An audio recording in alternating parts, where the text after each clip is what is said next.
100세는 장수입니다. 근데 100세가 장수 시대가 축복이냐 불행이냐 이런 질문을 많은 사회에서 서적으로 강연으로 이야기하고 있습니다.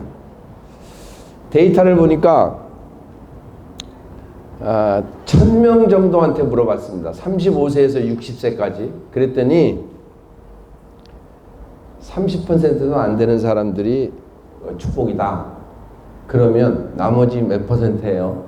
50% 넘은 사람들이 장수는 불행이다. 이렇게 보고 있는 겁니다. 그 많은 책들은 장수를 준비하면 이건 행복이다 하는 글을 읽고 제가 느끼는 생각은 무슨 준비는 준비냐. 나는 준비 안 하고 열심히 살아오니까 60대가 됐다. 이렇게 답변을 합니다. 장수시대 때 몇 살까지 살 수 있냐? 이렇게 물어보면 뭐라고 답변하시려니까 프랑스의 120세 최고 장수한 사람이죠. 프랑스 잔 칼망 여사가 이렇게 답변했어요. 아이고 어쩌다 보니까 그냥 이렇게 나이 들어서 100살 넘었어요. 이렇게 답변을 한답니다. 여러분은 몇 살까지 살 수 있을 것 같습니까? 또 아니 100살까지 무슨 어떤 일을 할 거냐 이렇게 물어보면 보통 사람들이 하는 말이 이 나이에 또 무슨 일을 해 이제까지 죽어라 이랬는데 이제 쉬어야지 이렇게 답변하는 게 다들 긍정합니다. 그러면 이 100세 장수 시대 때 어떻게 보내려고 그러십니까? 이러니 이렇게 질문하면 아유 살다가 빨리 죽지 뭘 오래 살아 이렇게 답변합니다.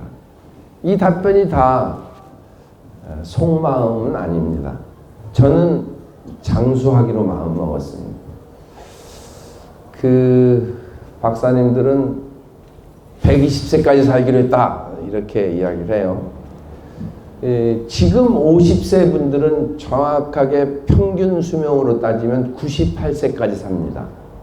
그럼 제가 60세면 저는 93세까지 평균 수명을 살게 됩니다.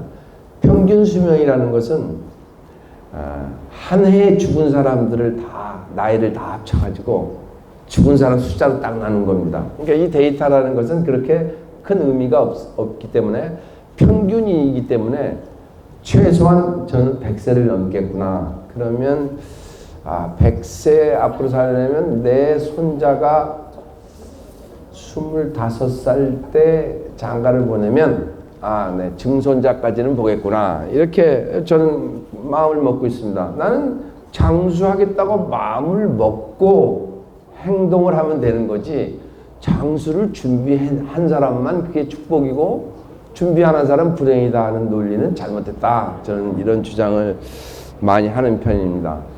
학생들한테 요즘 강의를 하면서 너희들은 20세니까 몇 살까지 살 것 같으냐? 보통 80, 70, 90 뭐 이렇게 이야기합니다. 근데 정확하게 계산해주면 그 학생들은 115세까지 삽니다. 그럼 115세까지 살면 16년 공부해서 대학 진학해가지고 사회생활하면 한 50세까지 하면 한 30년 써먹고 그 다음에 그걸로는 더 유효기간이 만료됩니다. 그래서 50 넘어서는 다시 또 공부를 해야 되는 그런 것을 제가 요즘 강의를 좀 하고 있습니다. 그게 장수가 축복이냐 불행이냐 그건 마음먹기에 달렸습니다. 저처럼 장수하겠다고 마음먹으면 너무도 재밌은 시절이다 이런 걸 꼭 말씀드리고 싶고 두 번째로 지금 관중이 없지만 다 퇴직한 사람 한 100명을 놓고 이야기하는 그런 폼을 잡고 자 퇴직이 뭐냐 그 다음에 정년이 뭐냐 그 다음에 은퇴가 뭐냐 이제 이렇게 구별을 한번 해보십시다. 평균 퇴직 나이가 50.9세입니다. 근데 더 내려가는 상황이니까 50세면 30세 때 결혼했으면 아들이 20세입니다. 그럼 한참 대학 가고 앞으로 할 일이 많은 때인데 그때 퇴직을 하게 되면 할 수 없이 전직을 하거나 이직을 할 수밖에 없습니다. 눈높이를 낮추더라도 다시 생계형 돈벌이에 투입할 수밖에 없습니다. 그러면 정년이 되면 어떡하냐? 65세 정년이 됐다. 이제 65세 정년이 돼도 앞으로 살 날이 계산상으로 보면 16만 시간이에요. 그 시간을 이제 한가히 좀 쉬면서 놀겠다.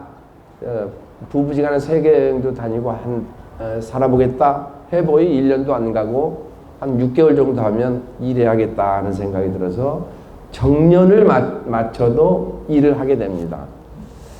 그러면 정년도 다 되고 은퇴한다 하는 일을 다 놓고 한가히 지낸다는 뜻인데 그 은퇴를 해도 뭐 할 거냐? 은퇴 후에 남는 시간도 이것도 10만 시간이 넘으니 그 시간에 무엇을 할 건가? 이게 굉장히 우리에게 중요한 의미입니다. 은퇴에 대해서 물어보면 경제적 어려움이 굉장히 올 거다. 이렇게 55%의 사람들이 생각을 하고 있고요. 그 다음에 노후 생활에 자식들도 다 떠나면 외롭고 두렵지 않겠느냐. 이렇게 고민하는 게 한 30% 정도 된답니다. 이 우리나라 데이터고 유럽 사람들한테 은퇴를 물어보면 행복을 논합니다. 자유를 논하고 정말 진정한 삶의 행복이 무엇인가, 부부간의 행복이 무엇인가 이런 것을 생각하는데 우리는 경제적 어려움, 또 외롭고 고독하게 사는 이런 게 우리 한국 사회는 너무 강조가 많이 되고 있습니다. 그래서 그 은퇴도 어떻게 생각하느냐에 따라 다릅니다. 은퇴를 새로 도전할 수 있는 기회고 찬스다. 내 인생에 맞이하는 찬스다 하면 너무도 귀중한 은퇴입니다. 은퇴가 행복하게 맞이할 수 있습니다. 저는 학생들의 진로와 직업을 강의를 하는데 학생들 지금 10대 학생들의 진로와 진학의 옳은 길은 딱 두 가지입니다. 이제 100세 시대 너희가 가장 잘하는 일 그리고 좋아하는 일을 해라는 겁니다. 잘하는데 좋아하지 않으면 기다려라. 좋아하지 않지만 잘하는 일이 있으면 기다려서 그걸 맞출 때 그 일을 하는 것이 가장 행복하다 이런 겁니다. 은퇴도 마찬가지입니다. 은퇴한 후에 마음가짐을 이제 내가 무한 경쟁 속에서 나를 옥죄고 있던 겉옷을 다 벗어버리니 나를 생각하게 되고 내 삶을 생각하게 되고 40년 동안 내가 어떤 일을 할 건가 하는 생각을 하게 되니 이게 큰 행복의 기회다. 나를 찾는 여행을 떠나볼 수 있다. 이렇게 은퇴를 맞이하는 자는 그 마음 먹기에 따라서 은퇴가 정말 행복하게 되는 겁니다. 네, 짧게 하라 그래서 중년 수업이란 책이 일본 사람이 적고 중년 예찬 뭐 이렇게 또 외국 사람들에서 중년이라는 이야기를 많이 합니다. 근데 제가 마지막으로 드리고 싶은 것은 나이가 드는 것과 늙는다는 것을 한번 구별해 보자는 겁니다. 난 젊은 친구들을 볼 때 저 친구가 참 젊다 하고 느끼는 것은 내가 생각하고 있는 것을 느끼지 못하고 있구나. 그걸 볼 때 나는 나이가 좀 들었다 하고 느낍니다. 내가 달력 나이가 들었고 노쇠해져서 나이가 들었다는 것보다는 젊은이가 느끼지 못하는 지혜가 나한테 있구나. 쟤들한테 이걸 가르쳐주고 싶구나 하는 그런 나이듦. 이것을 강조해야지 노쇠해서 힘들어 죽겠다. 잔병치레가 많다 하는 모습으로 살 이유가 하나도 없다는 겁니다. 이 중년 수업입니다. 그래서 생애 주기에 장수 100세 시대 축복이냐 불행이냐? 축복입니다. 축복의 마음을 가지면 정말 할 일 많고 은퇴 이제 다 했으니 할 일 없겠다 그러지 말고 제2의 인생을 개척해 보려는 마음을 가지면 그것도 또 축복이고 나이 드는 것은 멋진 겁니다. 젊은이가 느껴보지 못한 지혜와 경륜이 있고 생활의 리듬을 찾을 수 있다. 이래서 정말 100세 시대는 우리에게 행복이 아니겠느냐 이렇게 여러분에게 한번 의문을 던져봅니다. 감사합니다.